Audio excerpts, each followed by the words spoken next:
to be able to admit people in as well as it's coming on, so we don't miss anybody. Because let's be honest, most realtors are not going to show up on time.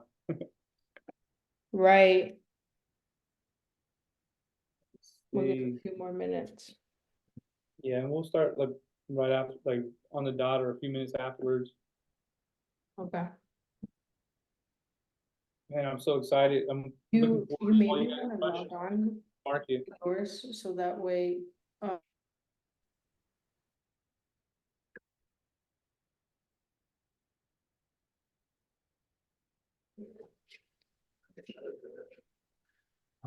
You have Zoom on your laptop now?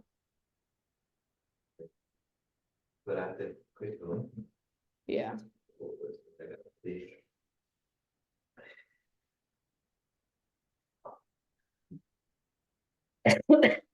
Got Chicago in the house. Got Florida. Or let's go. Cheat Town, woohoo. Town, Chicago. We got some Huntsville, Madison, Alabama. Let's go.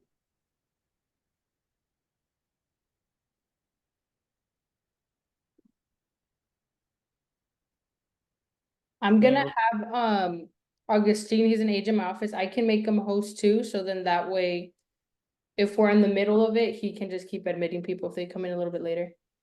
Cool, sounds good. That's Sounds awesome. good.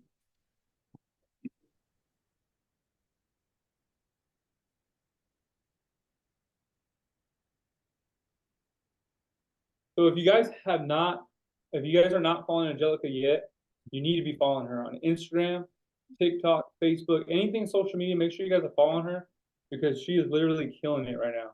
I am honestly copying a lot of the things that she's doing and implementing in my business. And I reached out to her some months back, and I'm like, dude, you're freaking killing it. Is it cool if I copy some of the shit you're doing? She's like, yeah, fuck yeah, rip off and duplicate. And I've honestly gotten leads from it, multiple deals from it. So huge thank you to Angelica. All my business used to come from expireds, for sale by owner, circle prospecting, past clients, sphere of influence, door knocking. So I used to always be out on the pavement grinding. And, in this year alone, because of Angelica and maybe a few other agents I've kind of copied, social media is now like my number 2, number 3, which is crazy. That's awesome. That's Crazy. awesome. I didn't know that. Yeah, so now you know. No, Frank was the one that taught me hustle and bustle in this business. Literally, when I first started, I'd always see him with his little headset on, and he was just killing it. So I'm excited to do this with you. There's no man or no agent better to learn objection handling from than Frank. I appreciate that. Thank you so much. Of course, of course. I love this shit. So do you want me to leave you as host?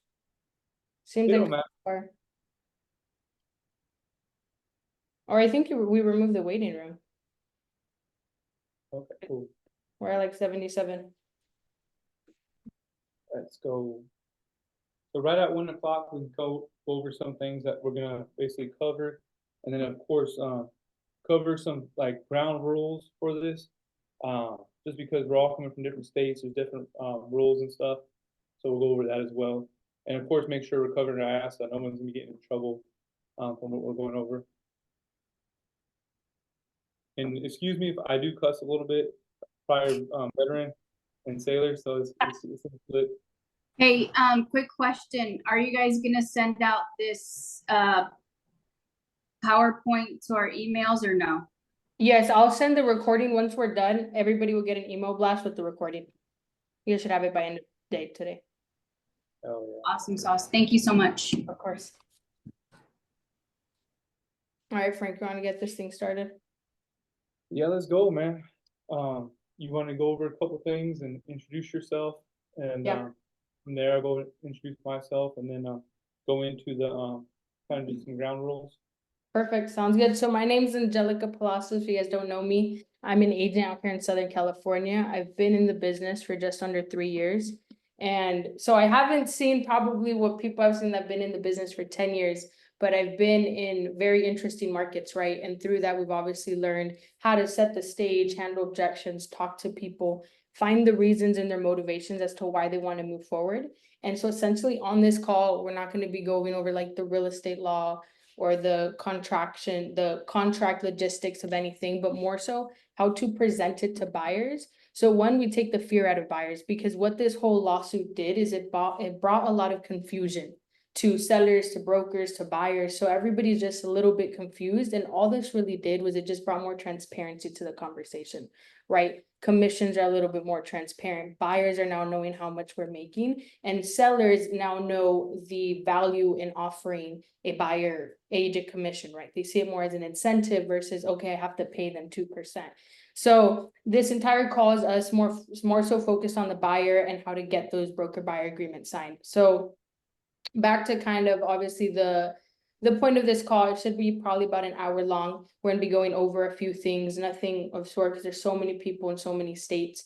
No real estate laws, no, this isn't about the contract. We want to focus on how we can get that contract signed, because it doesn't matter if you know everything on the contract if you're not getting them signed, right?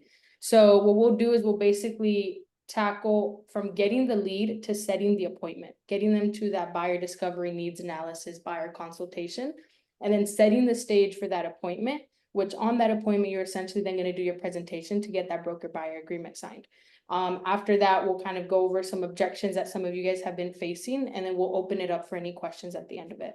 And then I'll hand it over to Frank so he can introduce himself. Oh, yeah. Well, thank you guys all for showing up.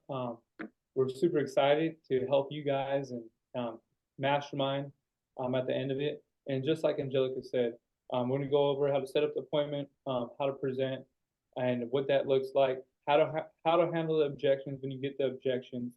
And at the end of the day, you guys want to come from not from a scarcity minded, but an abundant mindset. Don't be afraid from walking away. Know your worth. Me personally, and I think I heard Angelica just this past week, she said she met with a client that she probably could have listed their house, but it didn't make the most sense. If it doesn't make the most sense for your client, it's okay to walk away and make sure you're standing up correct. Or if somebody's not willing to pay you what you're worth, which of course is whatever you have your minimum standard, it's okay to walk away. Don't be afraid. Okay. Anything that we should, or ground rules. Once again, we're not going to be talking about the commission that Angelica or myself will charge. Of course, wherever you guys, every state's different, every county's different. But set your standards and stick with those standards. Don't lower your standards. Everybody does. I mean, do your own thing. And then at the end, save your questions for the end. We're going to open it up to everybody so we can go over the questions. And then we're looking forward to making this happen. Sweet. Into it. So with every lead that you get, right, whether it's fear, whether it's a cold call or you paid a lead or it was a social media lead, we also have a pre-qualifying questions. So my focus on that entire call is this buyer willing and able to make a purchase, right? Are they willing to actually buy? And that's my whole goal on that call, right? This initial call can take me anywhere from 10 to 20 minutes. And it's just to set up and if it makes sense for us to get onto that buyer consultation, right? Because we also don't want to sit on a 1 hour consultation to get that buyer broker agreement signed. And then at the end of the day, we didn't do our initial qualification and they weren't really motivated to make that next move, right? So willing and able, right? What does that mean? Willing is their motivation. What has them wanting to purchase a home, right? And so the way I kind of lean into this is I'm like, hey, what areas are you looking to purchase in, right? And let's say they say Menifee or Marietta. Like, what's bringing you to Marietta? Oh, it's my mom lives there. You know what? I heard the school district's really good, or I could get more house and I need bigger because I just had another kid, right? That's their motivation. Why do they want to purchase a home? And that's going to help us get them not only to the buyer consultation or the buyer discovery, but it's going to get them to move forward with you, right? At the end, the goal is to get that contract signed and you represent them. And the only way we can do that is if we service them correctly, and we can only service them correctly if we ask them the right questions up front, right? So figuring out why they want to purchase is the first one. And I kind of lean into it with, hey, what areas? And then ask, what's even bringing you to this area, right? Like out of curiosity. And that just opens up the question. So this whole first call, all I'm doing is asking questions to the buyer. The more questions you ask, the more you learn about them, the better you can service them. The next thing I do is I jump into their time frame. So I position it in a way of, I don't say, hey, when do you want to move? It's, hey, if you could purchase and the numbers made sense, is this something that you'd be looking to do within the next 30 to 90 days? Or are you kind of thinking maybe later this year, right? What that does is it puts it in their mind like, okay, well, if I can, I want to purchase a house yesterday. But if I can't, or whatever reason, then we find their time frame, right? Because if their motivation is really strong, their time frame is going to be right there. But if their motivation's not, they may say, you know what? My lease isn't up till November or December next year. And you kind of start navigating that situation with them. And so all of this is just to get them ready for that next step with you. After you figure out, are they willing to, like, do you want to purchase a home? We're going to jump into, are they able to? And I don't get too deep in this at the end of, I'm not a lender, but I kind of do ask some very surface level questions, right? Like, hey, how much do you have set aside for both your down payment and closing costs? Right? And then do you have an idea of where your credit score is? Because as agents, we're going to know if they're like, hey, I have $5,000 and I have a 520 credit score. We know that's probably going to be tough, right? But we can now set them up for the next question, right? Which is getting them in touch with the lender, figuring out a game plan with them. So what it's going to do, asking those questions is going to get us to our next step. It's going to say, hey, how do we go from this initial call to you signing that broker buyer agreement, right? If it's a cold lead, they're going to open up to you and you're going to be able to lead that call into your buyer consultation.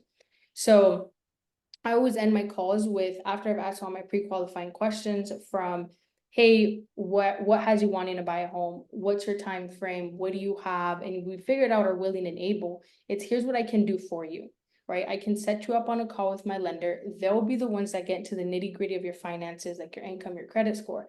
But they'll also be the ones that can give you an idea of not only what you qualify for, but how much cash you realistically need and how much your monthly payment's going to be. How do you feel about having that conversation? 9 times out of 10, they say that would be great, right? Because everybody just wants to know what the numbers look like. After that, then I'll say, okay, great. Once you speak with the lender, I'd like to do a needs analysis so I can get a better idea of what you're looking for. So we can go over the home buying process and what that would look like for you. Does Tuesday at 1 or Friday at 4 work better for you? At this point, this is then when you're going to hop on a Zoom call, another phone call, you're going to meet them in person, and you're going to do your presentation and then get that broker buyer agreement signed. Right. So all of this is to get them ready from, hey, I want to buy a house. You do your research on them by asking the right questions. You then set the stage of, hey, you're going to speak to the lender, and then we have another call. Right, you get that verbal commitment from them, and then we jump into our presentation where we're going to get them to sign that agreement. And then I will hand it over to Frank to hop over into his presentation. Awesome, super sweet, great job, Angelica. What she's doing is working. So definitely make sure you guys are taking notes and make sure you watch all that good stuff. Of course, I'm gonna go ahead and see how much time we got right now. The way you handle, of course, your past client sphere of influence a little bit differently than cold stuff. Basically, just like Angelica, you set the appointment. I don't do a buyer consultation unless a buyer is pre-approved. That's just my rule of thumb. I'm not going to present unless they're pre-approved, or unless I know without a doubt, I feel very strongly they're going to be pre-approved and they're already talking to my lender or at least another lender. So we're gonna go over the buyer consultation. And Angelica, are you okay to role play this with me? I'm gonna do it live, basically, on what it looks like. And this is a question for everybody. When do you think the buyer,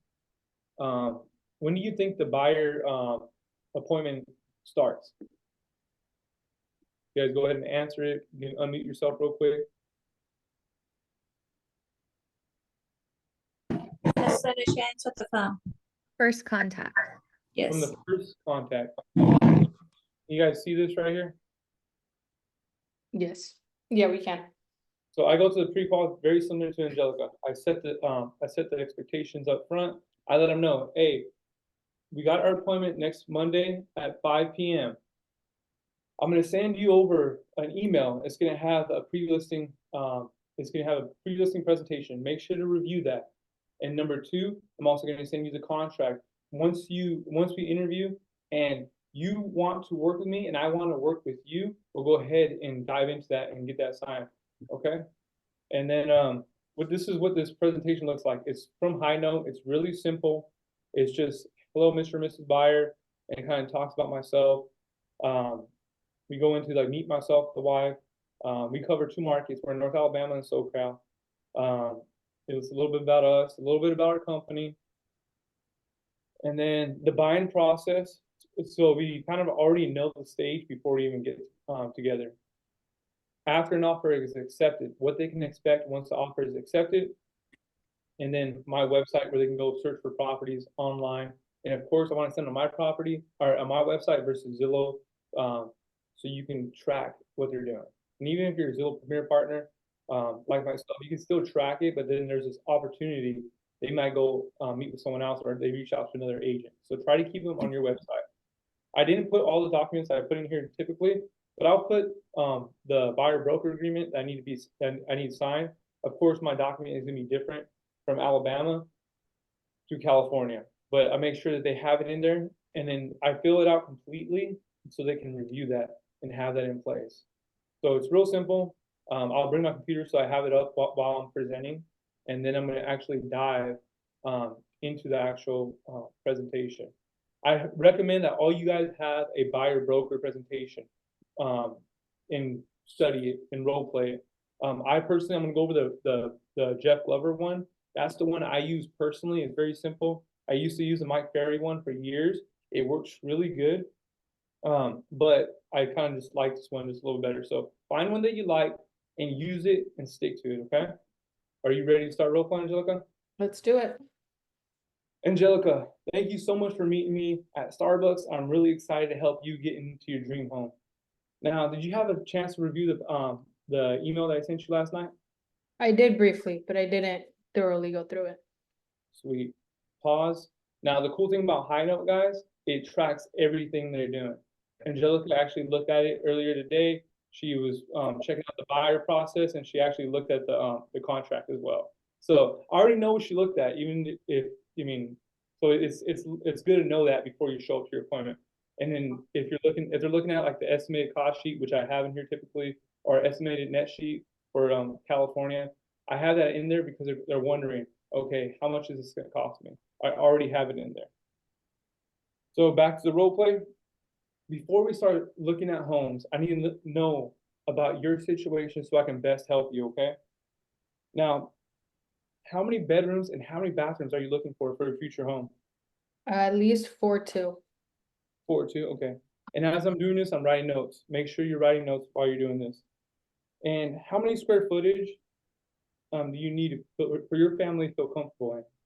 At least 1,700.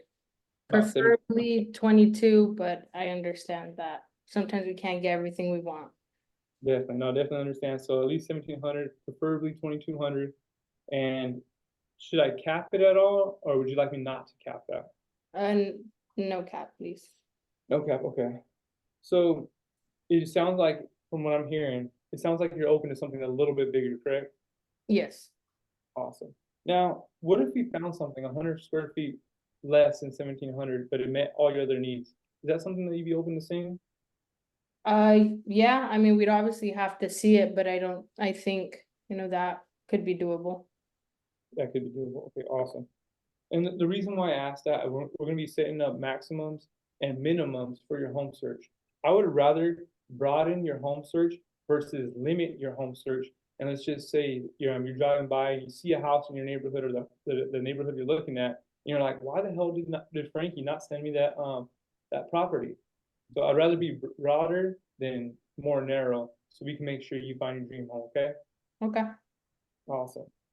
And what is your most comfortable price range for you and your family?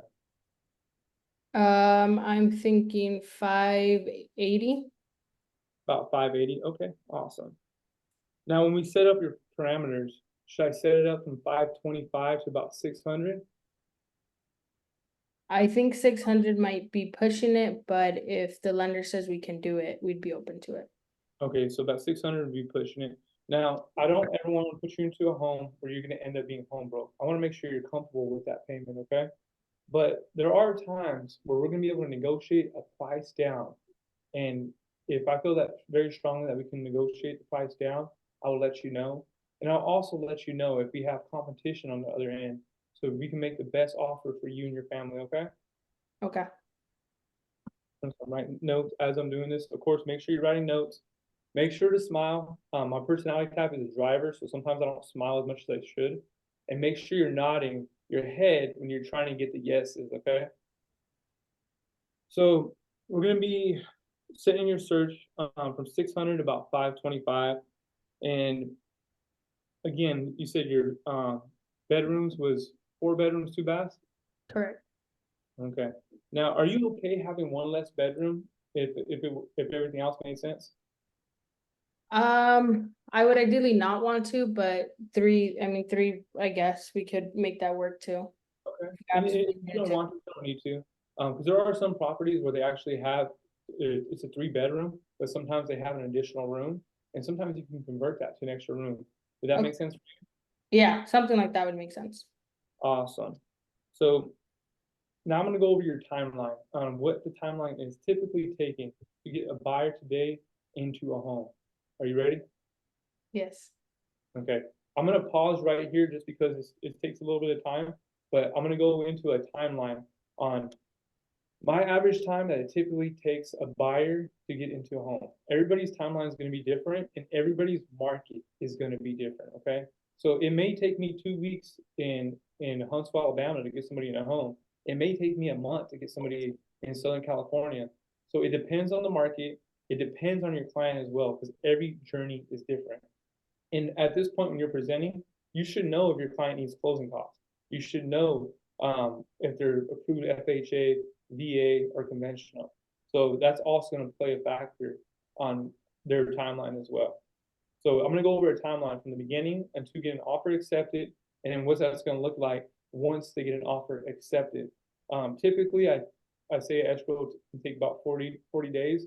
Most of my escrows are closing in 30 days in Huntsville, sometimes even less out here for some reason.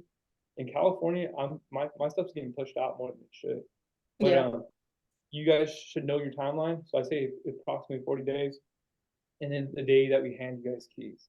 So build that timeline with your guys' clients, and then when you get into the details. So now I'm going back into the role play after building the timeline for your clients. So as I'm setting up your home search, I know you said you wanted I'm just throwing this out there. I know you said you wanted a big yard. I know you said you wanted, a minimum 1/4 acre. I'm gonna go ahead and set up the acreage, but I'm not gonna be putting in the fireplaces that you talked about, just because if I put that in there and for some reason an agent did not input a fireplace into the MLS and you don't see it, which let's be honest, out of the role play now, there's a lot of agents that don't put that stuff in there in the nitty-gritty details. So you don't want your client missing out on that property. So back in the role play. So I'm not going to tighten it up based off of the fireplaces because I want to make sure that we find your dream home and you don't miss out. Okay. Does that make sense, Angelica? Yeah, that makes sense. Awesome. Now, is there an absolute must that you need in your home that you find, Angelica? I need a big pantry. A big pantry. Yes. Okay. Now, we've already went through the time analysis. Now, typically, I'm able to get a buyer into a home within 5 showings. Okay, sometimes less, sometimes more. But at the end of the day, this is your journey, not mine. Anytime I show a property, we do a minimum or a maximum of 3 properties. Okay, I don't want you to forget what the first property looked like. Okay. Number 2, nowadays with the photos, the 3D tours, you really get a good feel for the property before you even see it. Now, I'm going to pause that just because if it's a local, I'm only showing 3 properties. Maybe I might push in a 4th, but that's my max. Unless it's relocation. So if you're in a place where there's a lot of relocation, you might have to show properties all weekend. But the cool thing about relocation is you're normally gonna be writing an offer after that weekend. So make sure you guys know your market. If somebody's coming in from California or Texas, and they need to see properties in a weekend, either myself or the wife are gonna be very available and we're gonna show as many properties as we can just for relocation. So every situation is different, but if they're local, 3 max, you don't need them forgetting what the first one looked like. So Angelica, I'm super excited to help you. I'm gonna go over the timeline. I know I set you our pre-listing presentation so you can kind of view that. The first thing we're gonna do is get you pre-qualified and select your loan type. I know you got connected with Elizabeth. Now, what loan type were you guys thinking of? I think FHA made the most sense. FHA made the most sense. Awesome. So we're more than likely to be going with the FHA loan. Now, I'm gonna get you set up on your listing search. I've already got you something very broad right now for the Huntsville area, but we're gonna go ahead and tighten it up a little bit, okay? I'm gonna get you exactly what you're looking for you and your family. So when you're searching, please heart the stuff that you really like so I can get a good feel for exactly what you like and I can get your style of home. Now, once you get the properties that you really like, please send me a text with the three to five properties that you really like in order. And just because if there is a property that does come off the market, and we're not able to see it, at least we have some backup properties as well. But I'm gonna go ahead and set that search up for you immediately. Now, we're gonna go check out the properties that you sent my way.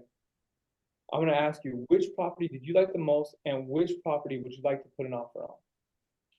And in this point, we're either gonna be moving forward and writing a strong offer to get your offer accepted or get you the best deal, depending on the home and the situation. Number two, I'm gonna make sure I do a market analysis. I'm gonna make sure you're not overpaying for a home, okay? You don't wanna overpay for a home, right? No, I don't. No, heck no, I don't want you overpaying I for a want home. it cheaper. Exactly. If I can save you some money, I'm gonna save you some money, okay, Angelica? So I'm gonna make sure we do a market analysis so we know exactly what the property's worth in today's market. Then I'm gonna go over the offer with you. I'm gonna let you know what the offer is gonna look like. I'm gonna make recommendations for the offer, but at the end of the day, you make the overall choice on if the offer makes sense for you. We're gonna ask for a home warranty, an inspection timeline, and we're gonna make sure that you're taken care of and that you're gonna get a good deal. Now, the fun part. I'm gonna start going to bat for you. I'm gonna fight for you to make sure you get the best deal. We're gonna go ahead and send over the offer to the other agent. Meanwhile, I'm gonna be in constant communication with that agent, making sure that I can get as much information that I can, make sure that you either win an offer in a multiple offer situation, or number two, that we get you a really good deal. Now, once we get your offer accepted, we're gonna immediately get that earnest money deposit in within 24 to 48 hours. We are then going to start our inspection timeline. I'm going to get you together with some really good home inspectors, and then the appraisal process is going to start with the lender. That will then be ordered. Now, in this timeline, we get the inspections back. We're only focusing on health and safety items. We're not going to be worried about the little minor details that aren't big issues. We're only focusing on health and safety, okay? Does that make sense? Yes. Okay. And then right before closing, we're gonna do a final walkthrough. We're gonna make sure that all the repairs that we asked for were corrected and the house is still in really good shape, okay? Perfect. Now, the next step is so for California, we don't do a closing table. In Alabama, we meet at the closing table. So the next step is when we go to the closing table. And once everything is done being signed, I will be handing your keys and then you will be my client for life. Does that sound good? That sounds great. So you're probably wondering what all this costs, right? Right. How much am I gonna owe you? A lot of money. No, I'm just kidding. So the good thing is you're hiring a professional to fight for your behalf. And there's an opportunity that you may not have to come out of pocket to pay my fee. But there is a small chance that you may cover partial of my fee or the whole fee. And I would definitely let you know if that's gonna happen or not. And with that being said, 99% of the time that I've worked with a buyer, I've yet to have a buyer cover my fee. But if you are gonna be covering any of that fee, I will let you know, okay? So are you ready to put me to work? What would it look like in the event that I do have to cover your fee? I'm gonna let you know that, hey, this seller is only willing to pay X amount commission. That means you're gonna be responsible for X amount. And you're gonna have an option to either move forward with the offer and cover that amount, or you don't move forward with that offer. And we go look for another home. Sound good? Yes, makes sense. Awesome. So all we gotta do is simply sign the contract, and so I can go to work for you, okay? Okay, Awesome. Boom. So that's it. Angelica, do you guys have any feedback on that? Angelica, how do you feel about that? Good, it was kind of hard to say no to you. Okay, Which is good, you kind of made it in the essence, I think you saying, are you ready to put me to work? And instead of even focusing on like, hey, there's that chance where you're gonna have to pay me, you were kind of just like, let me take care of that for you. In the event it comes up, then we'll have that conversation. But you said it in a way where you didn't dismiss what they said. You acknowledged it and then you kept moving forward. definitely. Make sure you guys are repeating and affirming. Make sure you're listening to your client. Of course, I added in the fireplace and the lot, just because those are things that may come up in the actual conversation. But more than anything, repeat and affirm. You will get some objections from time to time. I'm gonna be very honest. I have yet to have a buyer not sign a buyer broker agreement. I've been doing buyer broker agreements because when I was with Mike Ferry, it was a requirement by my coaches, so I had to get them signed. And they said I wasn't allowed to work with people unless they signed it.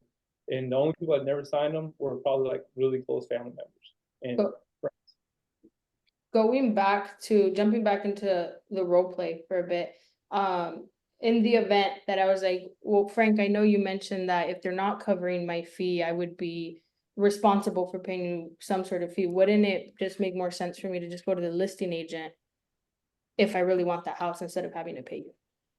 Okay, and this is how I'll handle that question. Because all it is a question, it's a concern in their head.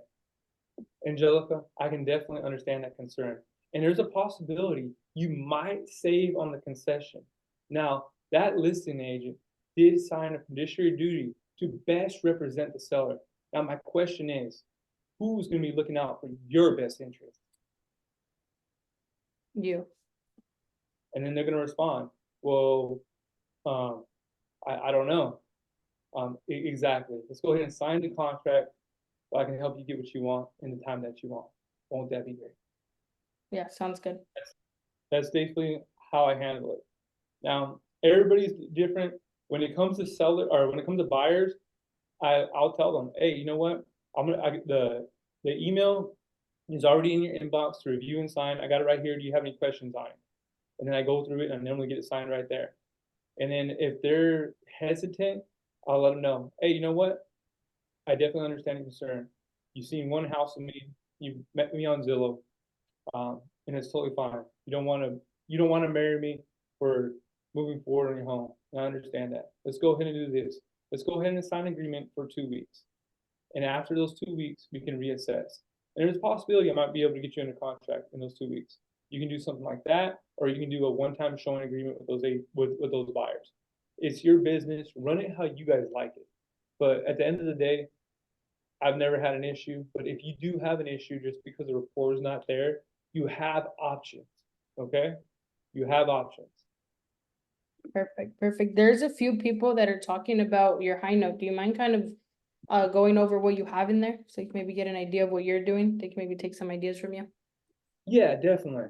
Go ahead and this is a perfect time if you guys want to unmute yourself and go over your questions about we covered this.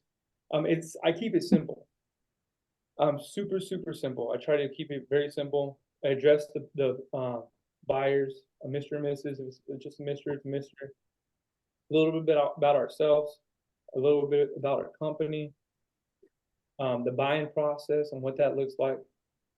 I do work both two markets, so I'll let them know, hey, this is gonna be a little bit different in this market, and this is what it's gonna look like. Go over the offer accepted, your home search. Once again, push them to your home search, and of course your documents that need to be covered. That's really all that I put in there. Let's see, I'm gonna try to. So do you present it just like this? You hop on like a Zoom call and you go over everything you have on there, or? So this is a pre-listing. I'm gonna go ahead and pick up the comments. So this is a pre-listing template. This is my pre-listing appointment. So this is what they have, and I'll have my computer with me and I'll have it up just in case they want to go into something. But I have that ready to go. So it's there, it's ready to rock, and it's super duper simple. Perfect. You have questions at all in either the Somebody is saying if their timeline is further than 30 to 90 days, do you still hold a buyer consultation or do you nurture the lead?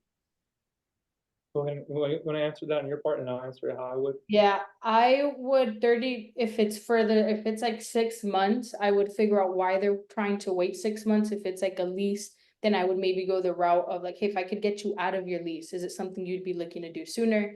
If it's for any other reason, that's just like a personal preference or they're working on their credit, I would more than likely nurture it.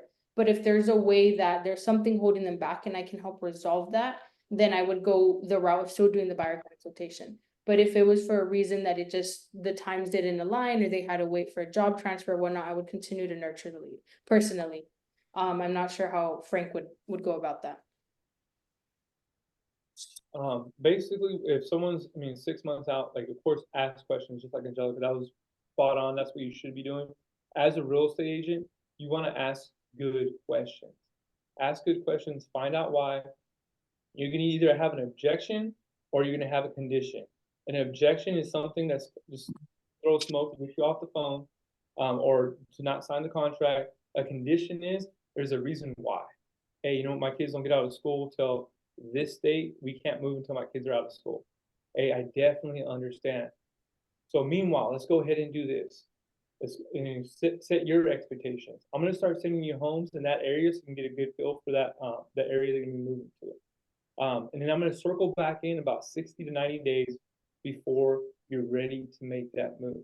And then when that time comes, I'm gonna get you connected with our preferred lender. And then number 2, I'm gonna conduct a buyer consultation, which I call it a buyer discovery. I'm gonna conduct a buyer discovery with you so you can be best prepared when that time comes. Now, you do want to be best prepared, right? So always set them up with questions that, of course, are going to lead in your direction. This is something I want to share with you guys. More than ever, your sales skills need to be on point. You need to know how to market yourself, and your sales skills you should be practicing. If you're not in coaching, you should be in coaching, and if you can't afford coaching, find people that you can role play with, so you can better your skills. But if you can, there are classes out there, or even YouTube, NLP, neurological linguistic programming. If you can learn just the basics of NLP, man, your conversion is going to go through the roof. I've taken NLP classes, and it's going to be super helpful to help you guys navigate and guide your clients so you can best serve them. Right. And going back to the nurture question as well, I personally, if somebody says they're 6 months, 12 months, even 3 months, I'll cut that in half. Because I've had situations where I followed up on their time frame, and by the time I got to them, like, oh, we already listed or we already bought. All right. So I always cut it in half. It's always nobody's in it. The worst thing they can say is don't call me, and then you call them back again in a month. Versus they actually tend to appreciate you checking in on them. There's so many times where they're like, oh my gosh, Angelica, I actually lost your number. Thank you for calling back. So you always want to make sure that it's our job to remind them that we're agents. It's not their job to remember that we're agents.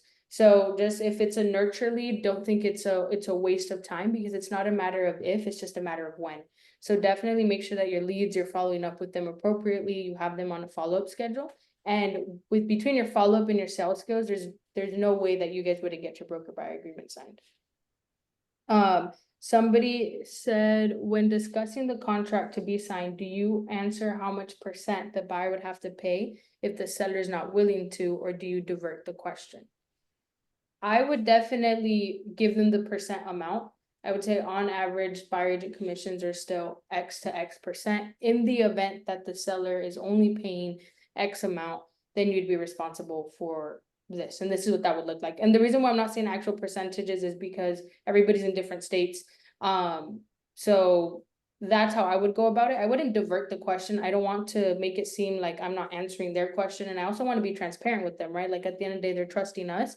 this is what it's gonna look like if you decide to purchase a home that isn't covering my entire fee. So definitely, personally, I would say this is what you'd be responsible for, but I'm gonna do everything in my power to make sure that the seller pays for that, so it doesn't come out of your pocket.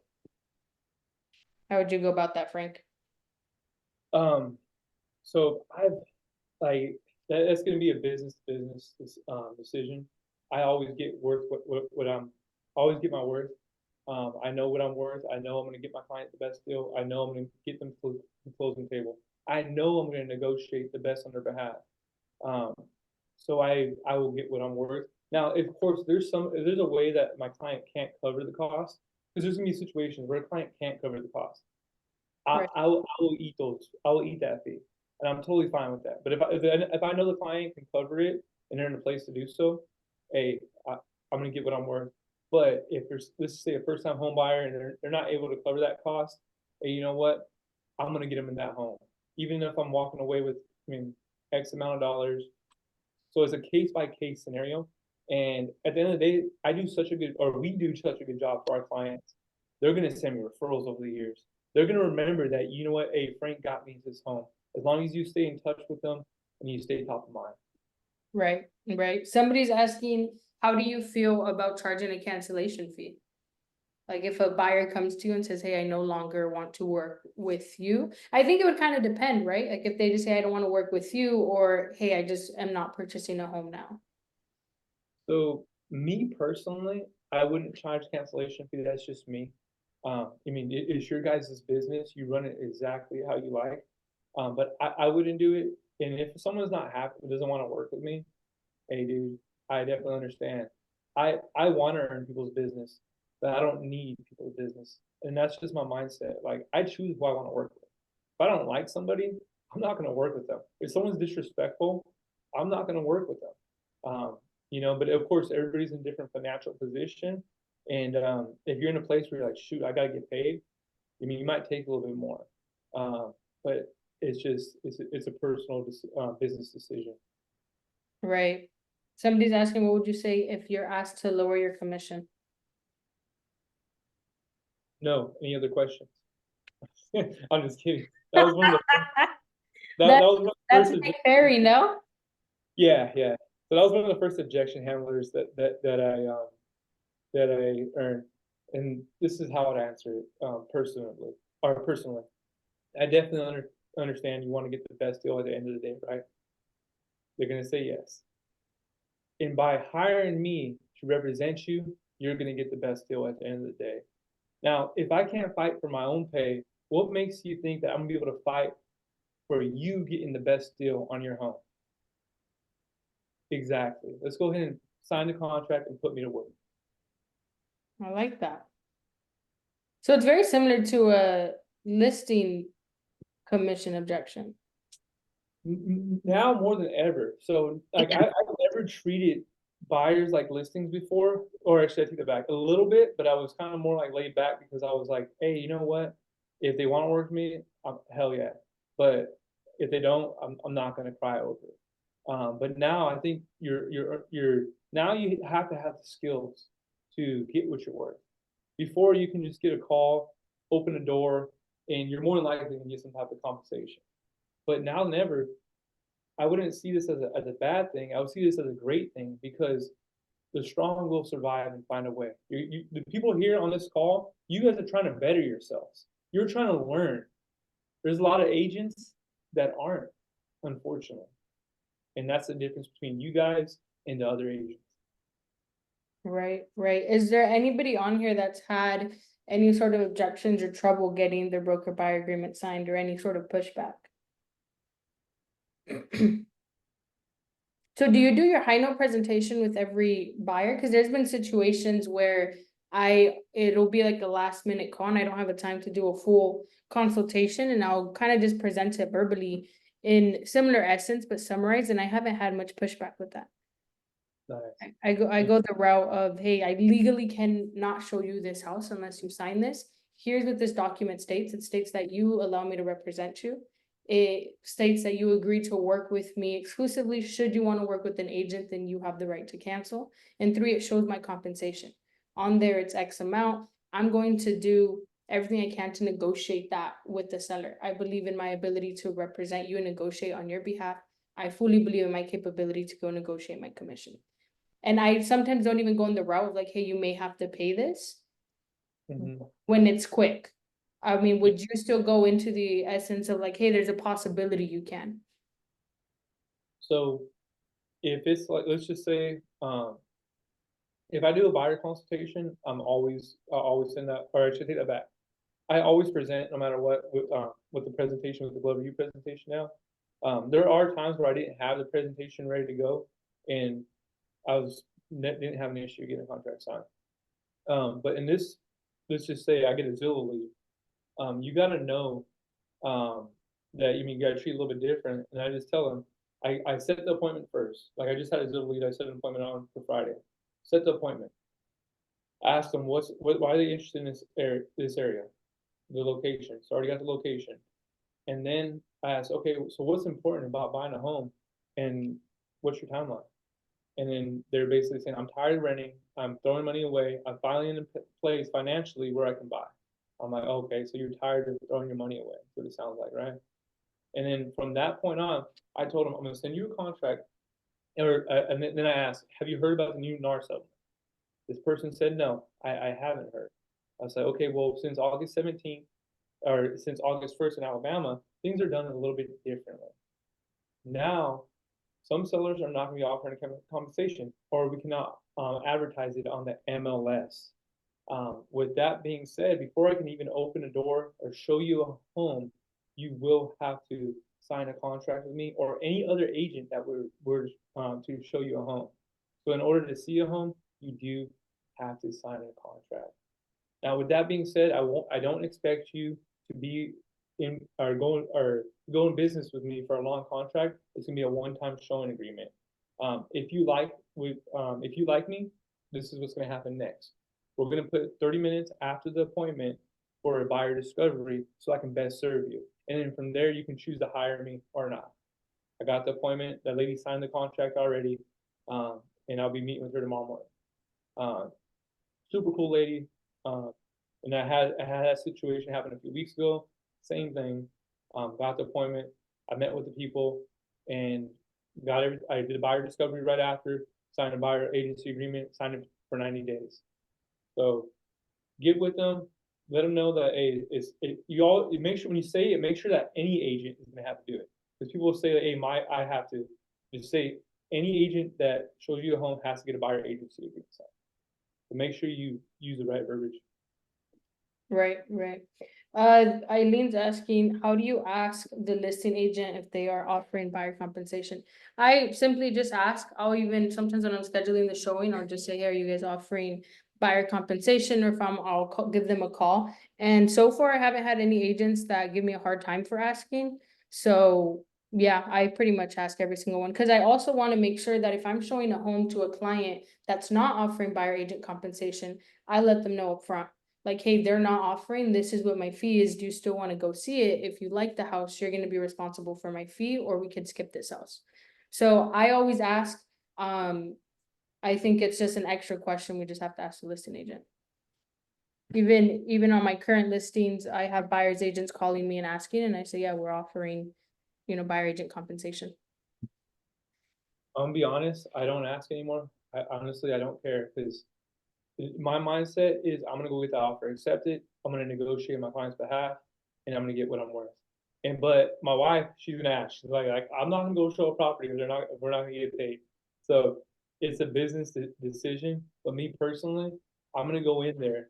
I'm gonna show that property, and I'm gonna write a good offer that's gonna be beneficial for my client, and I'm gonna ask for my fee.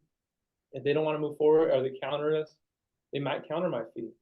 And from there, I got to make a business decision with my client. My client has to make a business decision, but I won't, I guess I don't leave no stone left unturned because I feel like everybody's situation is different. Some people have, like, hey, I'm busy as hell, but I believe in my negotiation skills. And, I know I'm gonna, you gotta have that mindset. Just go in there and knowing you're a fucking dog and you're gonna make it happen.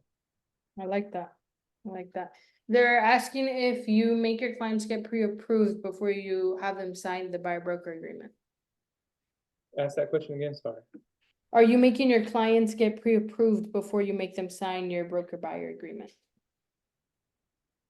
Honestly, I don't present unless, so I've set the appointment out for, I'm not gonna need at least, let's say 3 days to get everything squared away. So I'll set the appointment like 4 or 5 days out, a week out, if it's like a past client or sphere. But I won't do a buyer broker, or a consultation until they're qualified, or I know that my lender's like, hey, this people are gonna be easy. And I'm like, okay, cool, I'll present. But I mean, everybody's situation is different, everybody's business is different. But I do like, I mean, yeah, I don't wanna do all that if it doesn't make sense.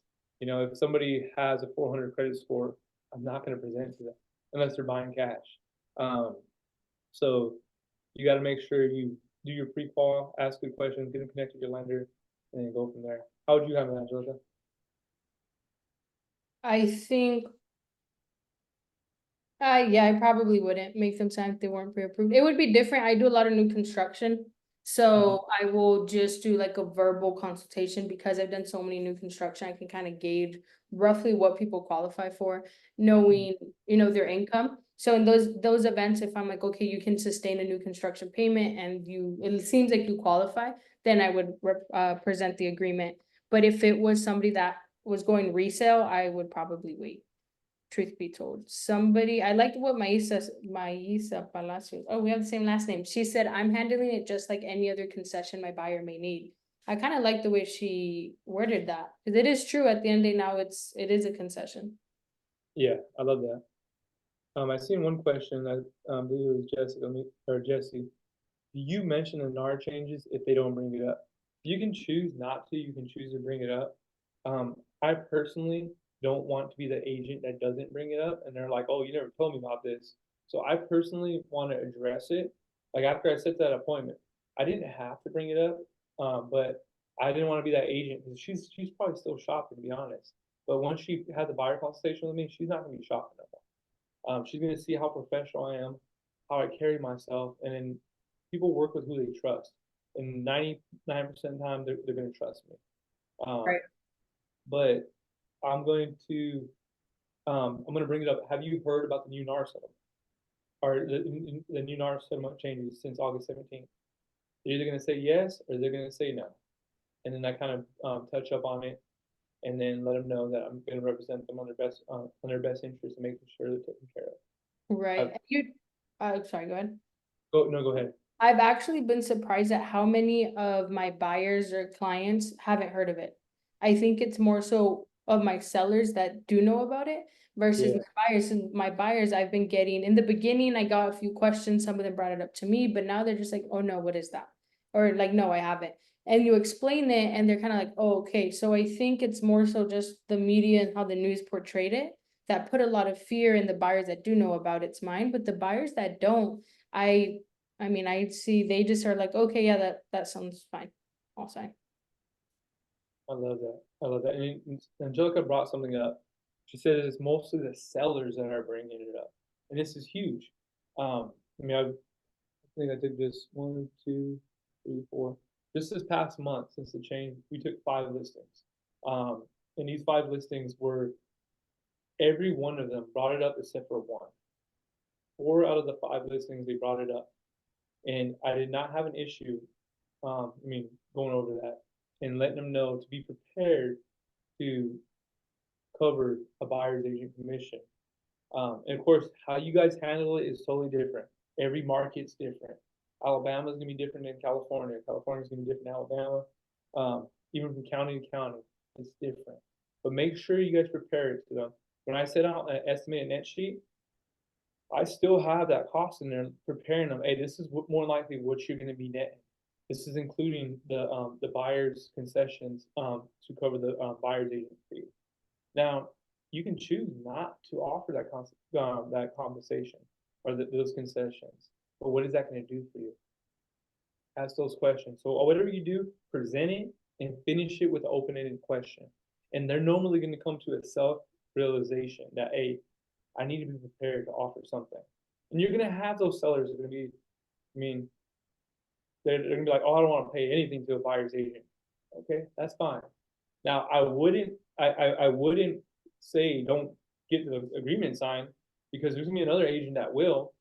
But I would finish off on that question. But of course, try to get it if you can. But I would ask them, after some time on the market, and you realize that agents are not wanting to show your property because we're not offering concession or compensation, would you then be ready to have that question about possibly offering some type of concession? So you can set it up for the future. It's like a future price reduction. If a seller is like adamant about 575, but I feel like their house is going to sell at 550, I'd be, depending on the market, I'd be stupid to walk away from that listing most of the time. Some people are, you don't need to always be right, but you got to set them up for that price reduction. 3 weeks down the line, 2 weeks down the line. Hey, if we're not getting activity that you deserve, and we're not getting any offers within the next, few weeks, are you ready to come down to the price that I recommend? And then you're gonna make a business decision from there. Right. Somebody's asking, what do you tell sellers who don't want to pay the buyer's commission anymore, want to only offer like 1%? Which actually kind of leads us to the next class we were maybe planning. You want to touch on that? Yeah, so we don't have a date and time yet, but what we're gonna do, Angelica and myself, we're gonna get together and we're gonna go over how we're gonna be going through setting the appointments, through the listing presentation, and then and how we're handling the questions, because all they're just questions about the NAR settlement. So, people freak out, they're just questions. And how we're gonna address those questions and any objections that you guys might be seeing, let's make sure we cover them as well. So, Angelica, I just seen her take a few listings this past week, and I'm like, hell yeah, some really nice ones that I'm excited to see hit the market. And we took a few listings, and it's we're not, we're out here in the trenches with you guys. We're not just blowing smoke. We're not. I go to coaching companies and I pay money to get my education, learn and be better. But we're out here in the trenches with you, and Angelica's completely freaking killing it right now. So make sure you guys have notes. You are too. I think we could wrap this up, or what are you thinking? We can wrap it up, but if you guys have any questions before we wrap it up, actually, if you guys want to take yourselves off mute, and maybe if you have any questions, I'd like to make sure we address any questions before we do wrap it up. Lupe said, are you a mentor in Alabama? Yes, for real. And then Adriana said, I'm in California. I'm a new agent, sort of still frozen. I like many came in at the middle. Can you role play the following scenario? Potential client sends you a Zillow link via DM asking you for more details. How do you proceed? Okay, so you got a potential lead sends you a Zillow link. So potentially, now where is this lead from? Adriana, if you don't mind unmuting yourself and we can kind of go over it. Hi. How's it going, Adriana?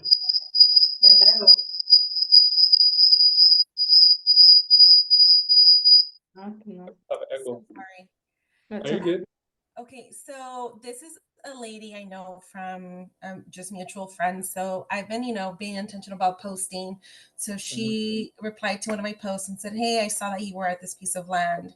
I'm actually interested. So she sends me a screenshot of the land that I was looking at with another.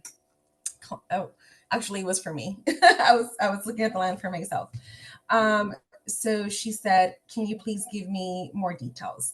Mind you, it was on a Sunday, so I'm like, yes, give me about a day. But I was still kind of frozen as to how to follow up with her, just kind of taking into account, everything that has taken effect recently. Yeah. So me personally, what I would do is, okay, I would ask them. Actually, I'll just get on a phone call. I like getting everybody on a call. Say, hey, you know what? When is a good time we can get on a quick call? And then normally they're going to respond. And on that call, you're going to ask, what interests you about this land? And then they're going to tell you why. And it sounds like you kind of have some type of rapport with this lady, so it's not a cold lead. Okay, so how do you plan on moving forward with this property if this property does make sense for you? Are you going to be needing financing, or are you going to be buying this property cash? So now you're kind of asking pre-qualifying questions, and then with that being said, then buy that property, Be like, hey, let's set a time to go ahead and check it out. This is what it's gonna look like. I'm gonna get all the information I possibly can for you. Let's go ahead and check it out.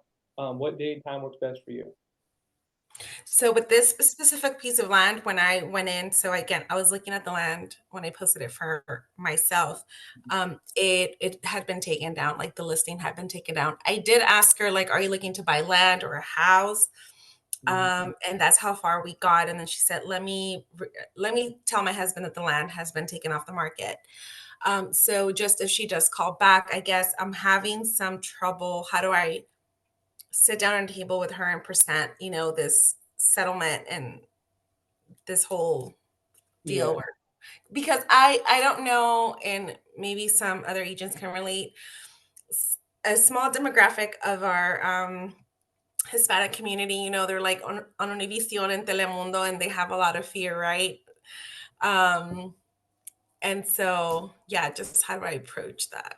My mom has a situation that happen a lot. My mom's Spanish speaker, works with a lot of Spanish speakers. So, how I would go about it is reach out to the listing agent, try to get as much information as you possibly can about that property. Now it's off market, but you got the details, you got the information about that property. Ask that listing agent, hey, if you were able to write you guys an offer on this property, would you guys still be ready to do business? And then in this situation, I would try to get that find out what the compensation that they were offering for that property. And then you have that in your back pocket, you have that in your toolbox, and now you can bring value to that lady that wants to buy that property. So when you guys have that conversation, be like, hey, you know what? They're actually it's off market, but there's a possibility they may be willing to work with you on an offer. And I mean, with that being said, would you still want to check it out? Yeah, definitely. Okay, cool. Have you heard about the new NAR settlement? They're going to say yes or no. Well, before I can show you that property or best represent you, we're going to have to sign an agreement. It doesn't have to be a long-term agreement. It's just going to be a week, it can be one showing. We're going to have to sign an agreement so I can represent you. And you do want the best representation, right? And make sure you say with energy. You know what I mean? I'm not a very energetic person.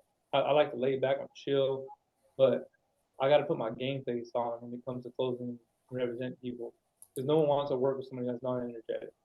Right. But that's how I handle it. I hope that brought value to you. Yeah, thank you for that. Okay, cool. And we have Michelle asking, can you quickly go over the scripts you are giving sellers when they want to offer little to no buyer's agent commission?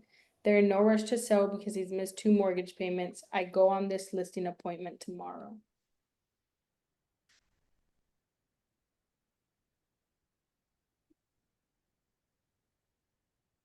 Can you hear me?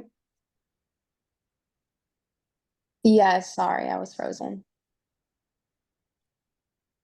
No worries. So as far as, so they missed 2 mortgage payments and they don't want to offer commission?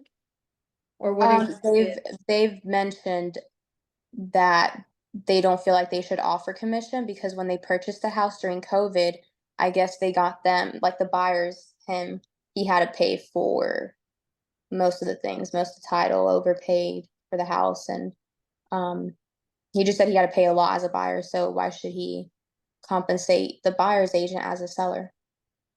Got it. Okay. So the way I would go about that, obviously, knowing that he probably has that's a pain point for him, right? He's kind of like, well, I've paid all this when I was a buyer, now it's this next buyer's turn. But the way you want to present it is when you are showing him comps, at least how I would do it, is I would kind of bring that up, right? In the event of, hey, down the street on Apple Street, they're offering compensation. So what's gonna happen is the buyers are going to compare and say, hey, I have to pay X amount more to get into this house versus this house. And instead of you thinking of paying a buyer's agent commission, you're incentivizing these buyer's agents to bring you their buyers, right?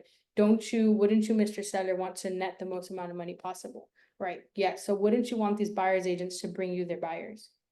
Yes. And then say, okay, great. So let's offer a buyer agent commission. Now, if he's already giving you some sort of pushback and he's like, well, I don't want to offer a buyer agent commission, then at that point you can go the route of what Frank Donnelly said, right? Setting the stage of like, hey, we could do it your way.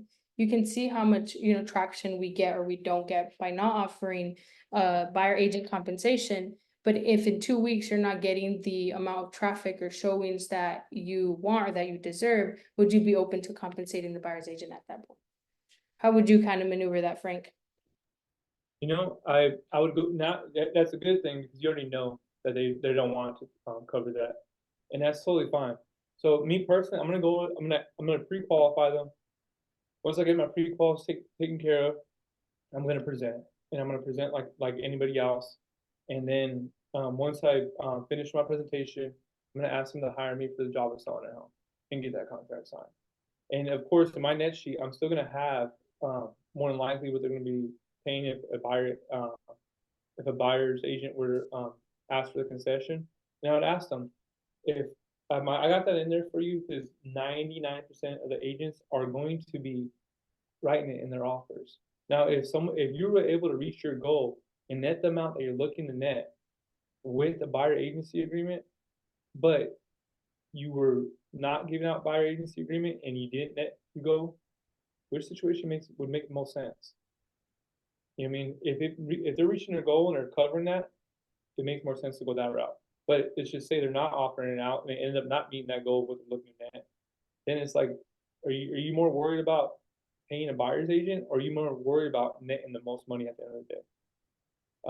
So make sure you use good questions, just like Angelica. Use pain points, but more than anything, I'm going to present, get that contract signed, and just set that stage. Another thing that you can ask, that open-ended question, like, hey, I do have, up the road, they're offering, just like, honestly, it's literally just like Angelica said it, just a little bit different. They're offering out 2% concession, 3% concession. Now the question is, you guys are priced the same and very similar home. As a buyer, and even as a buyer's agent, which property are they more than likely going to want to see? And they're going to say, oh, well, I mean, they're going to want to see the one that's offering a concession. And it'd be fucking stupid if they said otherwise, you know? But unfortunately, we get people like that sometimes. But No, yeah, I think that's a really good point because that just happened to me where we submitted an offer for one house. They weren't offering concessions, but a couple doors down they were. So we took our offer and went this way, there you go. right? So I can probably give that example. Exactly. I'm about to say, you got a perfect story to tell.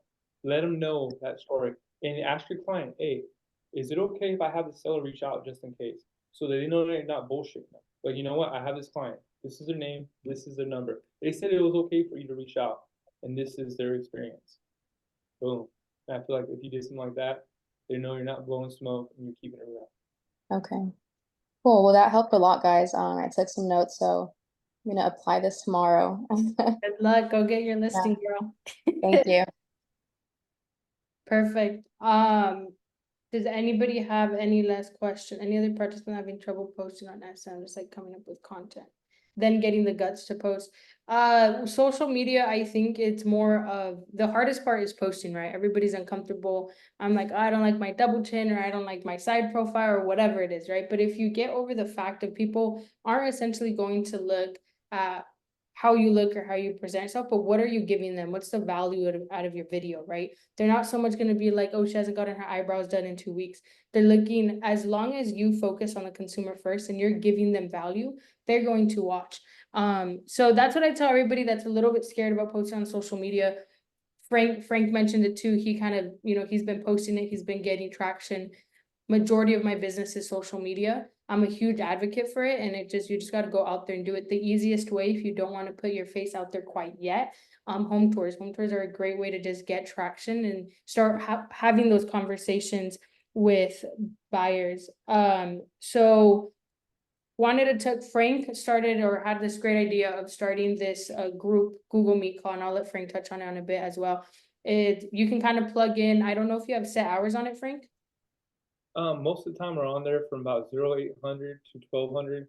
What is 8 p.m. Pacific Standard Time to 12 I was like, what the like last week. Yeah, but we are starting to get people on there on Eastern Standard Time.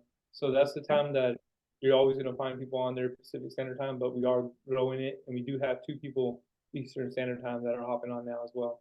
Perfect. And basically on that call, it's just a lot of like-minded people, agents as well, that are just actively prospecting. So it's kind of neat if you're at a cloud-based brokerage or you feel like you maybe don't have a lot of support at your current brokerage, you can kind of just plug in, you know, hear them prospect, hear how their day-to-day activities, right, that we do as agents. That's not the glamorous part of real estate. So what I'll do is I'm gonna send this recording out to everybody as well. And I'll also include the link to that Google Meet. So if you ever want to plug in, you can hop on there, you can do your prospecting with them, you can listen to them. Just a nice way to kind of be in the same room without being physically there with like-minded people. So, Awesome. And if you get a bell or a little dinger, so when you set an appointment, either ring the bell or you hit the little bell. So we like creating that good energy when people set oh, appointments. that would be cool. Yeah, I'll definitely be hopping on there this week. So if you guys want to come and join, it should be in the next email you get from us. Awesome. Well, thank you so much, Angelica. That was awesome. Of course, thank you guys. I appreciate everybody for hopping on. And then should you guys have any questions about anything, feel free to reach out to Frank or myself. Give Frank a follow on Instagram, TikTok. He's killing it. You guys have an amazing day and a powerful week. All right, you too, guys.